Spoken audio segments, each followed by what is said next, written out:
9th Biology, first chapter, Cell Structure and Functions. దాంట్లో part 1 చూద్దాము.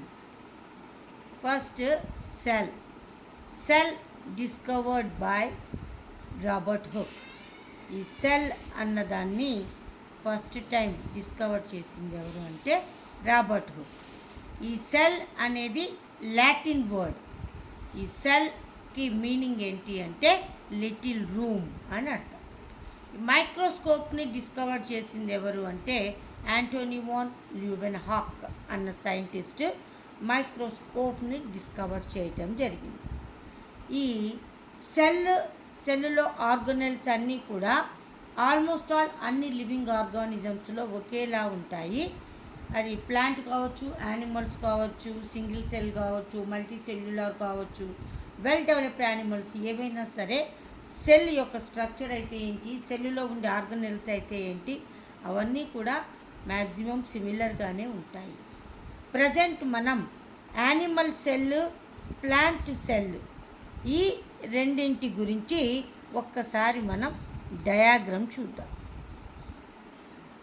ఇది టిపికల్ యానిమల్ సెల్, ఇది టిపికల్ ప్లాంట్ సెల్. ఈ రెండు డయాగ్రామ్లు మనం ప్రాక్టీస్ చేసి ఈ లేబులింగ్ని మనం ప్రాక్టీస్ చేయగలిగితే యానిమల్ సెల్కి ప్లాంట్ సెల్కి మధ్య డిఫరెన్సెస్ మనం ఈజీగా ఐడెంటిఫై చేయొచ్చు. Centrioles, cytoplasm, plasma membrane, endoplasmic reticulum, Golgi complex, nucleus, lysosomes, mitochondria ఇవన్నీ యానిమల్ సెల్లో ఉండే పార్ట్స్. అదే ప్లాంట్ సెల్కి వచ్చేసరికి plasma membrane, vacuole, chloroplast, cell wall, mitochondria, endoplasmic reticulum, cytoplasm, nucleus ఇవి మనకి టిపికల్ ప్లాంట్ సెల్లో కనిపించే పార్ట్స్.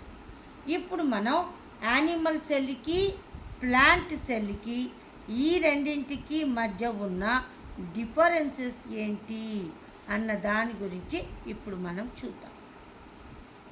ఇది యానిమల్ సెల్, తర్వాత ప్లాంట్ సెల్. అయితే ఈ యానిమల్ సెల్ లేదా ప్లాంట్ సెల్ యొక్క డిఫరెన్సెస్ చూద్దాము. ఆల్రెడీ మనం డయాగ్రామ్స్లో లేబులింగ్ చూసాము, ఆ పార్ట్స్ నేమ్స్ కూడా చూడటం జరిగింది. అది ప్రజెంట్ అయితే ప్రజెంట్ అని పెట్టాలి, లేదా ఆబ్సెంట్ అంటే ఆబ్సెంట్ అని పెడితే కొంత డిఫరెన్సెస్ మనకి డయాగ్రామ్స్ వచ్చేస్తే ఆ డిఫరెన్సెస్ మనకి ఇక్కడ ఈజీగా తెలుస్తుంది. ఫస్ట్ మనం animal cell, plant cell differences చూద్దాం. ప్లాస్మా మెంబ్రేన్ అంటే ఈ సెల్ని కవర్ చేస్తూ ఉన్న లేయర్ని ప్లాస్మా మెంబ్రేన్ అంటారు. ఈ ప్లాస్మా మెంబ్రేన్ యానిమల్ సెల్లో ఉంటుంది, ప్లాంట్ సెల్లో కూడా ప్రజెంట్ అయి ఉంటుంది. ఇక సైటోప్లాజం అంటే సెల్లు లోపల ఉన్న లిక్విడ్ పోర్షన్నే ఏమంటారు అంటే సైటోప్లాజం అని చెప్పేసి పిలవటం జరుగుతూ ఉంటుంది.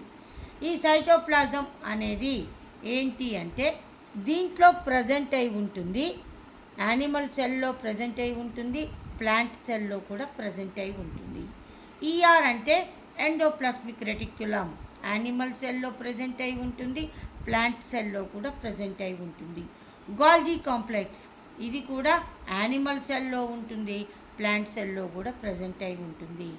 సెల్ వాల్, ఈ సెల్ వాల్ అనేది యానిమల్ సెల్లో ఆబ్సెంట్ అయి ఉంటుంది, ప్లాంట్ సెల్లో మాత్రం ప్రజెంట్ అయి ఉంటుంది.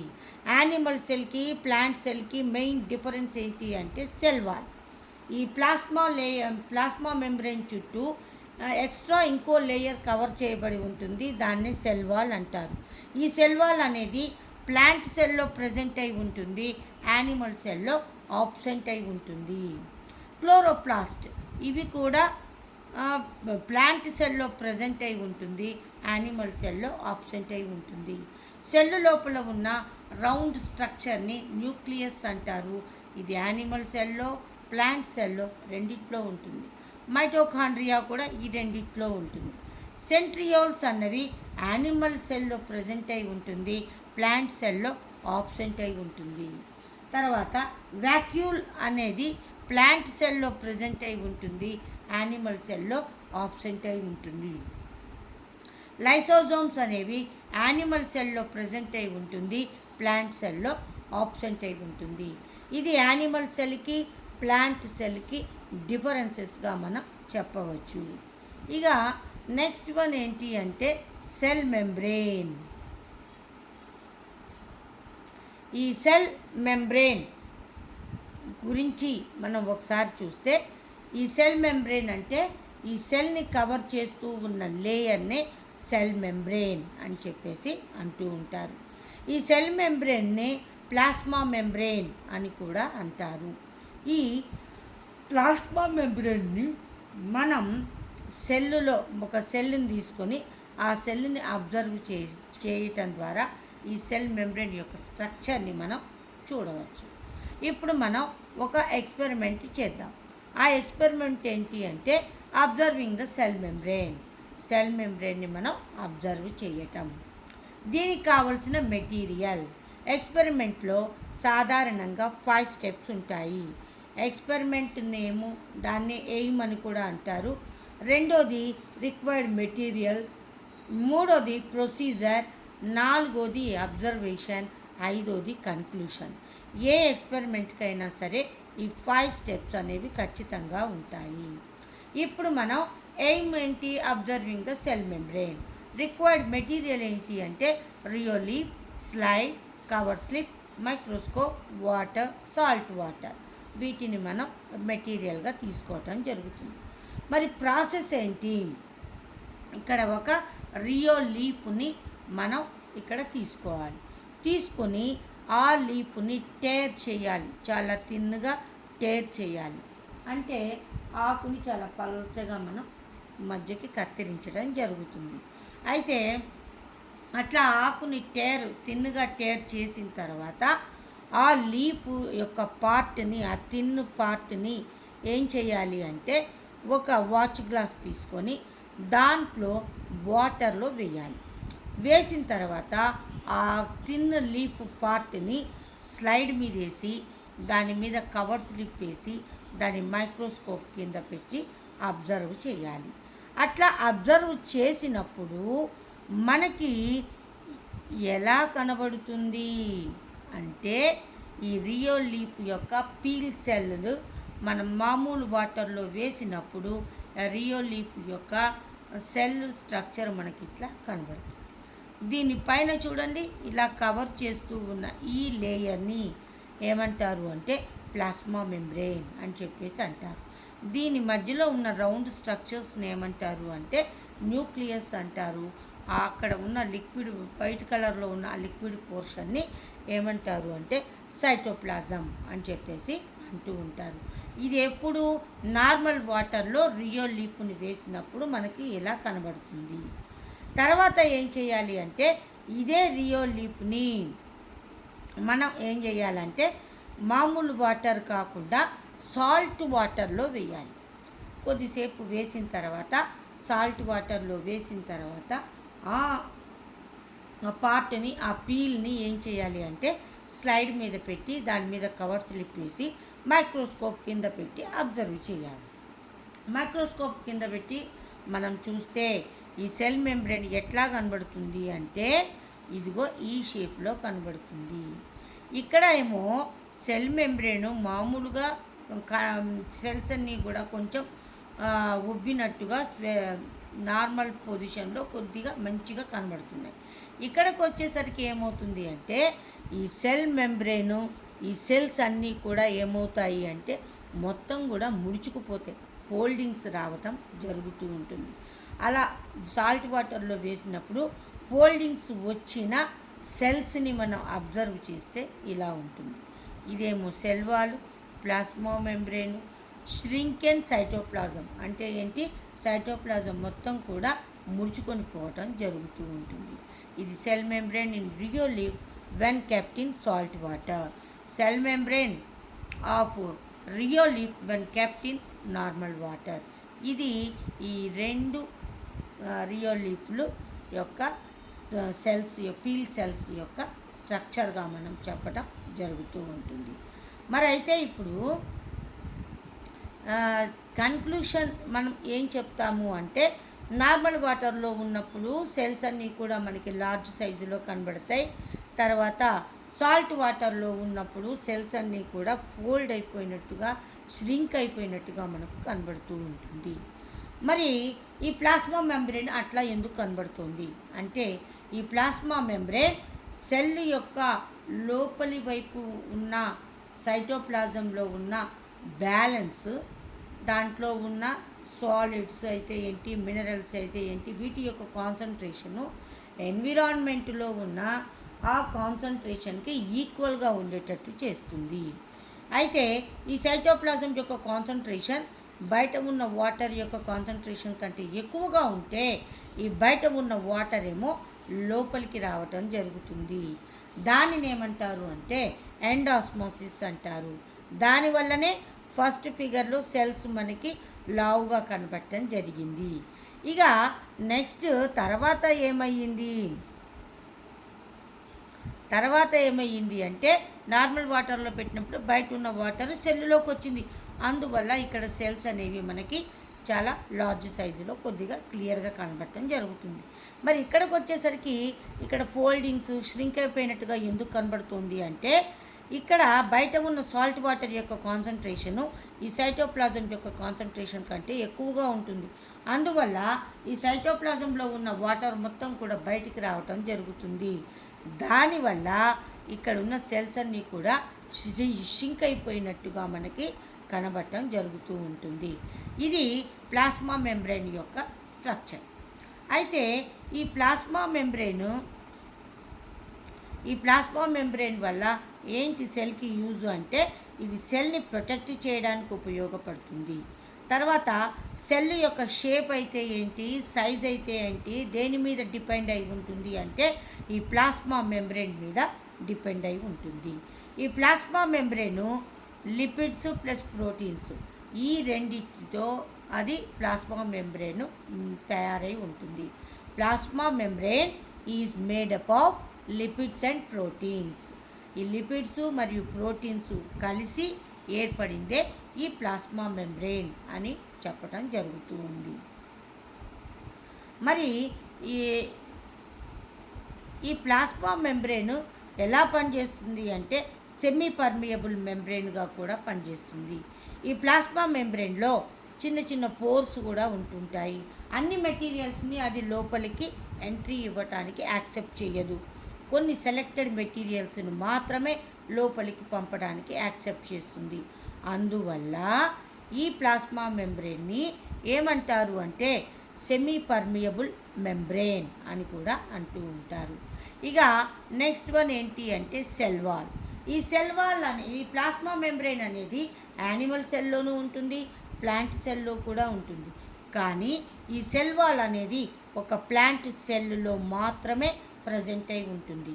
అది యానిమల్ సెల్కి ప్లాంట్ సెల్కి డిఫరెన్స్గా మనం చెప్పవచ్చు. ఈ సెల్ వాల్ అంటే ఏంటి, extra layer out of the plasma membrane. Plasma మెంబ్రేన్కి పైన ఉన్న ఎక్స్ట్రా లేయర్నే సెల్ వాల్ అని చెప్పేసి అంటూ ఉంటారు. ఈ సెల్ వాల్ దేనికి ఉపయోగపడుతుంది అంటే ఈ ప్లాంట్ సెల్స్ని ప్రొటెక్ట్ చేయడానికి ఉపయోగపడుతుంది. ఎర్లియర్ ఫస్ట్లో ఈ సెల్ వాల్ని కనుక్కున్నప్పుడు ఏమనుకునేవాళ్ళంటే ఈ సెల్ వాల్ అనేది ఇన్యాక్టివ్గా ఉంటుంది, అది కేవలం ప్రొటెక్ట్ చేయడానికి మాత్రమే ఉపయోగపడుతుంది అని చెప్పేసి అనుకునేవాళ్ళు. కానీ తర్వాత జరిగిన రీసెర్చ్లో ఏం తెలిసిందంటే ప్రజెంట్ ఇది సెల్స్ మధ్య ఇన్ఫర్మేషన్ని ఎక్స్చేంజ్ చేయటానికి కూడా ఈ సెల్ వాల్ అనేది ఉపయోగపడుతుంది అని చెప్పటం జరుగుతూ ఉంది. ఇంకొకటి ఏంటంటే ఈ plant cells can withstand much greater changes of surroundings medium than animal cells. ఎన్విరాన్మెంట్లో ఎలాంటి చేంజెస్ వచ్చినా ఆ ప్లాంట్ సెల్స్ తట్టుకొని నిలబడటానికి ఈ సెల్ వాల్ అనేది ఉపయోగపడుతుంది. కాబట్టి ఎన్విరాన్మెంట్లో ఎలాంటి చేంజెస్ వచ్చినా యానిమల్ సెల్స్ కంటే కూడా ఈ ప్లాంట్ సెల్సే స్ట్రాంగ్గా నిలబడి ప్రొటెక్ట్ చేయబడి ఆ చేంజెస్ని కూడా తట్టుకొని అవి సర్వైవ్ కావడానికి అవకాశం ఉంటుంది బికాజ్ ఆఫ్ సెల్ వాల్. ఇక నెక్స్ట్ వన్ ఏంటి అంటే న్యూక్లియస్. మరి ఈ న్యూక్లియస్ అంటే ఏంటి? సెల్ లోపల స్పెషల్గా రౌండ్గా ఉన్న స్ట్రక్చర్ని ఏమంటారు అంటే న్యూక్లియస్ అని చెప్పేసి అంటూ ఉంటారు. ఇప్పుడు మనం ఒక ఎక్స్పెరిమెంట్ని చూద్దాం. Observe the nucleus in cheek cells. Cheek సెల్స్లో మనం న్యూక్లియస్ని అబ్జర్వ్ చేయటం అన్నది ఎక్స్పెరిమెంట్. మరి దీనికి కావలసిన మెటీరియల్స్ ఏంటి? అంటే ఐస్ క్రీమ్ స్పూను, తర్వాత slide, cover slip, watch glass, needle, blotting paper, ఇవన్నీ కూడా మనం ఈ ఎక్స్పెరిమెంట్కి వాడే మెటీరియల్స్గా మనం చెప్పవచ్చు. ఈ ఎక్స్పెరిమెంట్కి ఈ మెటీరియల్స్ని వాడాలి. అయితే సెకండ్ స్టెప్ కూడా మనకి అయిపోయింది. ఇక నెక్స్ట్ వన్ ఏంటి అంటే ఇందాక చెప్పుకున్నాం కదా, spoon, watch glass, slide, cover slip, methylene blue, saline water, glycerin, microscope, వీటన్నింటినీ కూడా మనం రిక్వైర్డ్ మెటీరియల్గా వాడతాం. ఇక ఈ న్యూక్లియస్ని అసలు ఎవరు కనుక్కున్నారు అంటే రాబర్ట్ బ్రౌన్ అన్న సైంటిస్టు ఈ న్యూక్లియస్ని కనుక్కోవటం జరిగింది. మరి అసలు ఈ ఎక్స్పెరిమెంట్ యొక్క ప్రొసీజర్ ఏంటి అంటే ఇంతకుముందే చెప్పుకున్నాం కదా, ఐస్ క్రీమ్ స్పూన్ తీసుకొని ఫస్ట్ మౌత్ని శుభ్రంగా నీట్గా వాష్ చేసుకోవాలి. నీట్గా వాష్ చేసుకున్న తరువాత ఆ స్పూనుతో చీక్ దగ్గర నెమ్మదిగా గీరి కొంత చీక్ యొక్క టిష్యూని తీసుకోవాలి. ఆ టిష్యూని వాచ్ గ్లాసులో వేసి దాంట్లో ఏమేయాలి అంటే మిథిలిన్ బ్లూ అనేది వేయాలి. ఈ టోటల్ టిష్యూని ఫస్ట్ సెలైన్ వాటర్లో వేయాలి. సెలైన్ వాటర్ అంటే నథింగ్ బట్ సాల్ట్ వాటర్ అని మనం చెప్పచ్చు. ఆ సాల్ట్ వాటర్లో వేసిన తర్వాత దాని మీద ఏమేయాలి? మిథిలిన్ బ్లూ వేయాలి. ఆ మిథిలిన్ బ్లూ వేసి కొంతసేపు ఉంచి తర్వాత దాని మీద ఏం వేయాలి? గ్లిజరిన్ వేయాలి. ఆ గ్లిజరిన్ కూడా వేసిన తర్వాత ఈ టిష్యూని స్లైడ్ మీద వేసి స్లైడ్ మీద కవర్ స్లిప్ వేయాలి. కవర్ స్లిప్ కూడా వేసిన తర్వాత ఆ స్పూన్తో కొంచెం గట్టిగా కవర్ స్లిప్ని మనం టచ్ చేయాలి. చేస్తే ఆ చీక్ సెల్స్ అన్నీ కూడా స్ప్రెడ్ అవుతాయి. అక్కడెక్కడా కూడా వెట్టిగా లేకుండా ఉండటం కోసం బ్లాటింగ్ పేపర్తో దాన్ని శుభ్రంగా తుడవాలి. తుడిచిన తర్వాత దాన్ని మైక్రోస్కోప్ కింద పెట్టి చూడాలి. అట్లా చూస్తే మనకి చీక్ సెల్స్ అనేవి ఎట్లా కనబడతాయి అంటే ఇలా కనబడతాయి. ఈ న్యూక్లియస్ ఇన్ చీక్ సెల్స్, ఇవి చీక్ సెల్స్, వీటి మధ్యలో ఉన్న ఈ స్ట్రక్చర్నే న్యూక్లియస్ అంటాము. కవర్ చేస్తున్న దాన్ని సెల్ మెంబ్రెయిన్ అంటాము. తర్వాత దాంట్లో ఉన్న లిక్విడ్ పోర్షన్ని సైటోప్లాజం అంటారు. ఇది మనం మైక్రోస్కోప్ కింద చీక్ సెల్స్ని పెడితే వాటి యొక్క సెల్స్ అనేవి, న్యూక్లియస్ అనేది మనకు ఇలా కనబడటం జరుగుతూ ఉంటుంది. అయితే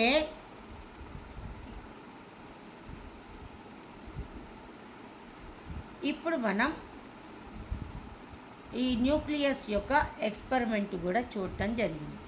ఈ న్యూక్లియస్ యొక్క ఎక్స్పెరిమెంట్ని చూసాము. ఆ సెల్స్ కూడా ఎలా ఉంటాయో ఇప్పుడు మనం చూసాం.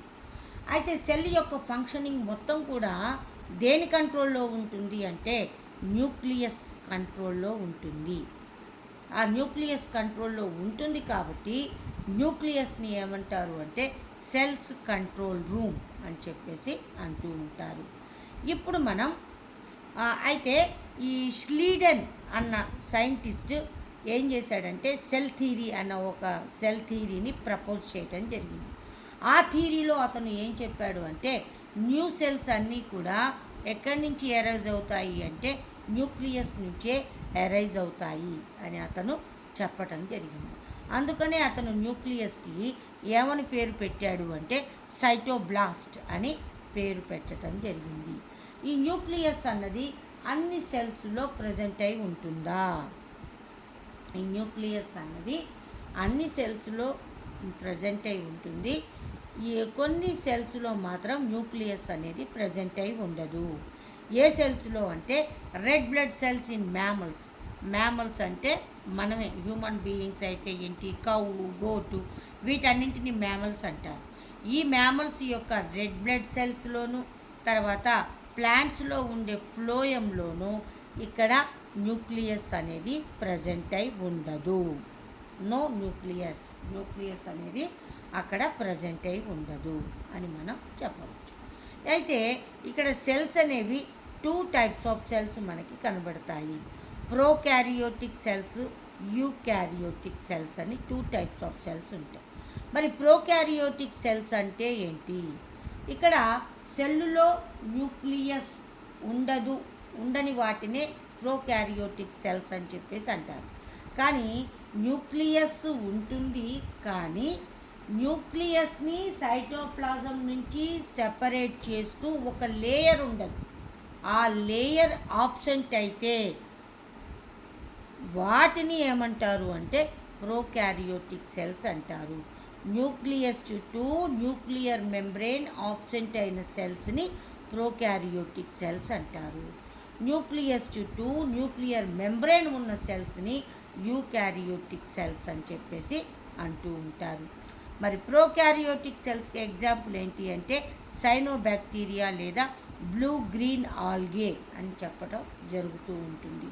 మరి యూకారియోటిక్ సెల్స్కి ఎగ్జాంపుల్స్ ఏంటి అంటే ప్లాంట్ సెల్స్, ఇంకొకటి యానిమల్ సెల్స్ మనం చెప్పడం జరుగుతుంది.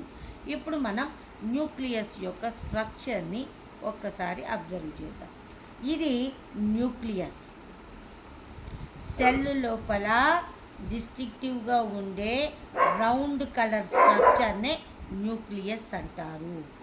ఈ న్యూక్లియస్ని కవర్ చేస్తూ ఉన్న లేయర్ని ఏమంటారు అంటే న్యూక్లియర్ మెంబ్రెయిన్ అని చెప్పేసి అంటూ ఉంటారు. ఈ న్యూక్లియర్ మెంబ్రెయిన్కి అక్కడక్కడ చిన్న చిన్న పోర్స్ ఉంటాయి. వాటిని న్యూక్లియర్ పోర్స్ అని చెప్పేసి అంటూ ఉంటారు. న్యూక్లియస్ లోపల అనదర్ రౌండ్ కలర్లో ఒక స్ట్రక్చర్ ఉంటుంది. దానిని న్యూక్లియోలస్ అని చెప్పేసి అంటూ ఉంటారు. ఈ న్యూక్లియస్ లోపల ఉన్న లిక్విడ్ పోర్షన్ని న్యూక్లియోప్లాజం అని చెప్పేసి పిలుస్తారు. ఈ న్యూక్లియస్ లోపల ఉన్న నెట్వర్క్ లాంటి స్ట్రక్చర్ని ఏమంటారు అంటే జెనెటిక్ మెటీరియల్ అని చెప్పేసి అంటూ ఉంటారు. ఈ జెనెటిక్ మెటీరియల్ వల్లనే తల్లిదండ్రుల నుండి పిల్లలకి పోలికలు రావటం అనేది జరుగుతూ ఉంటుంది. ఇది న్యూక్లియస్ యొక్క స్ట్రక్చర్. ఇప్పుడు ప్రోకారియోటిక్ అంటే ఈ చుట్టూ ఉన్న న్యూక్లియర్ మెంబ్రెయిన్ ఆబ్సెంట్ అయి ఉంటుంది. వాటినే ప్రోకారియోటిక్ సెల్స్ అంటారు. న్యూక్లియస్ చుట్టూ ఈ న్యూక్లియర్ మెంబ్రెయిన్ ప్రజెంట్ అయి ఉంటుంది. వాటినే యూకారియోటిక్ సెల్స్ అని చెప్పేసి అంటూ ఉంటారు. ఇక నెక్స్ట్ వన్ ఏంటి అంటే సైటోప్లాజం అంటే సెల్లు లోపల ఉన్న లిక్విడ్ పోర్షన్నే ఏమంటారు అంటే సైటోప్లాజం అని చెప్పేసి అంటూ ఉంటారు. ఈ సైటోప్లాజంలో నుంచే ఇంతకు ముందు పూర్వం ఏమనుకునే వాళ్ళంటే సైంటిస్టులు టోటల్ లైఫ్ మొత్తం కూడా ఈ సైటోప్లాజం నుంచే అరైజ్ అవుతుంది అని చెప్పేసి వాళ్ళు అనుకోవటం జరిగింది. అందువల్ల ఈ సైటోప్లాజంని వాళ్ళు ఏమని పిలిచారు అంటే ప్రోటోప్లాజం అని చెప్పేసి పిలవటం జరిగింది. కానీ ఆ తర్వాత జరిగిన రీసెర్చ్లో ఏం తెలిసింది అంటే ఈ సైటోప్లాజం అన్నది సెల్లులో ఒక చోటు నుండి ఇంకొక చోటుకి మెటీరియల్ని ట్రాన్స్పోర్ట్ చేయటానికి, తర్వాత ఆ సబ్స్టాన్సెస్, ఆర్గనెల్స్ అన్నీ కూడా సెల్లులో ఉండటానికి ఒక మీడియంగా మాత్రమే ఈ సైటోప్లాజం ఉపయోగపడుతుంది అని చెప్పేసి చెప్పటం జరిగింది. ఇక న్యూక్లియస్ లోపల ఉన్న లిక్విడ్ పోర్షన్ ఏమంటారు అంటే న్యూక్లియోప్లాజం అంటారు. ఈ సైటోప్లాజం, న్యూక్లియోప్లాజం ఇవి రెండు కూడా అవి తయారైన విధానాన్ని బట్టి ఇవి రెండు కూడా ఒకే మెటీరియల్తో ఉంటాయి. కాకపోతే ఇది సెల్ లోపల ఉంటుంది, ఇది న్యూక్లియస్ లోపల ఉండటం జరుగుతూ ఉంటుంది. ఇక నెక్స్ట్ టాపిక్లో మనం పార్ట్ 2లో సెల్ ఆర్గనెల్స్ గురించి మనం చూద్దాం.